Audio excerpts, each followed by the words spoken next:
Այն սխալ թարգմանությունով, որ իբր թե 9 միլիարդ դոլարի մոդուլային ատոմակայաններ, դες թմկահարում են, ընդ որում ուզում են նաև մեծամորի ատոմակայանը փակեն։ Լավ, գոնե մի հատ մի ալարեք,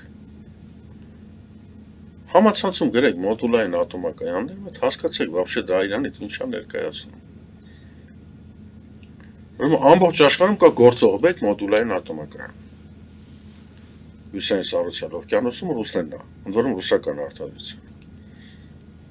Կա երկու հատ նախագիծ, որ կյանքի կոչվի մոտ 10 տարի հետո մեկը իրականացնում է, թե չեմ սխալվում, Չինաստանը, մյուսը էլի ասիական։ Ասում են Թայվանում էլ կա։ Մեկը Չինաստանն է, կարող հենց այդ Թայվան-Չինաստանն են ասում, բայց նա էլ դեռ պատրաստ չի մոտ 10 տարի հետո կլինի։ Հա, մեկ էլ Միացյալ Նահանգները սկսել են նոր փորձարկումները։ Այսինքն մոտավորապես մի 10-15 տարի հետո կարող է այդ մոդուլային ատոմակայանները լինել կամ չլինել։